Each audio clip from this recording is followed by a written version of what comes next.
ನಮಸ್ಕಾರ ವೀಕ್ಷಕರೇ, ನಾನು ನಿಮ್ಮ ತೇಜಸ್ ಮಾತನಾಡುತ್ತಿರುವುದು.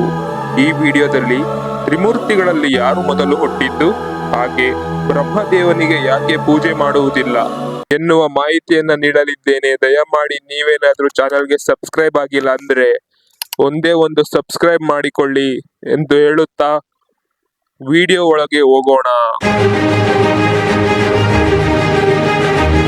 ಶಿವಪುರಾಣದ ಪ್ರಕಾರ ಒಂದು ಸಲ ಬ್ರಹ್ಮ ಹಾಗೂ ವಿಷ್ಣುವು ತಾನು ಮೊದಲು ಹುಟ್ಟಿದ್ದು, ತಾನು ಸರ್ವಶ್ರೇಷ್ಠ ಎಂದು ವಾದ ಮಾಡುತ್ತಿರುವಾಗ ಬ್ರಹ್ಮಾಂಡದಲ್ಲಿ ಇದ್ದಕ್ಕಿದ್ದ ಹಾಗೆ ಒಂದು ಸ್ತಂಭವು ರಚನೆಯಾಗುತ್ತೆ.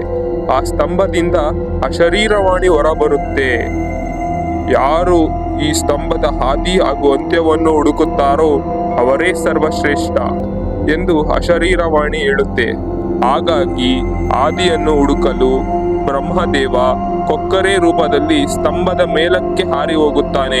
ವಿಷ್ಣುವು ಅಂತ್ಯವನ್ನು ಹುಡುಕಲು ವರಹಸ್ವಾಮಿ ರೂಪದಲ್ಲಿ ಸ್ತಂಭದ ಕೆಳಕ್ಕೆ ಹಾದು ಹೋಗುತ್ತಾನೆ. ಎಷ್ಟು ಹುಡುಕಿದರೂ ಸಹ ಬ್ರಹ್ಮ ವಿಷ್ಣುವಿಗೆ ಯಾವ ಆದಿ ಅಂತ್ಯವೂ ಸಿಕ್ಕಿರುವುದಿಲ್ಲ. ಆಗ ವಿಷ್ಣುವಿಗೆ ನನಗಿಂತಲೂ ಮುಂಚೆಯೇ ಯಾವುದೋ ಒಂದು ಮಹಾಶಕ್ತಿ ಜನ್ಮ ತಾಳಿದೆ ಎಂದು ಅರಿವಿಗೆ ಬಂದು ನಮ್ರತೆಯಿಂದ ಸ್ತಂಭಕ್ಕೆ ಶರಣಾಗುತ್ತಾನೆ. ಬ್ರಹ್ಮದೇವನು ಹೋಗುತ್ತಿರುವ ದಾರಿಯಲ್ಲಿ ಕೇದಗೆಯ ಹೂವು ಕಾಣಿಸುತ್ತದೆ. ಕೇದಗೆಯ ಹೂವಿನ ಬಳಿ ತಾನು ಸ್ತಂಭದ ಆದಿಯನ್ನು ನೋಡಿರುವುದಾಗಿ ಸುಳ್ಳು ಸಾಕ್ಷಿ ಹೇಳಬೇಕು ಎಂದು ಬ್ರಹ್ಮನು ಕೇದಗೆಯ ಹೂವನ್ನು ಕರೆದುಕೊಂಡು ಬರುತ್ತಾನೆ. ಆಗ ಸ್ತಂಭದಿಂದ ಹೊರಬಂದ ಪರಮೇಶ್ವರನು ಬ್ರಹ್ಮ ಹಾಗೂ ವಿಷ್ಣುವನ್ನು ಆದಿ ಹಾಗೂ ಅಂತ್ಯವನ್ನು ಹುಡುಕಿದಿರಾ ಎಂದು ಕೇಳಿದ್ದಕ್ಕೆ ವಿಷ್ಣುವು ನಮ್ರತೆಯಿಂದ ತನಗೆ ಯಾವ ಆದಿ ಅಂತ್ಯವೂ ಹುಡುಕಲು ಸಾಧ್ಯವಾಗಲಿಲ್ಲ ಎಂದು ಸತ್ಯವನ್ನು ಒಪ್ಪಿಕೊಳ್ಳುತ್ತಾನೆ.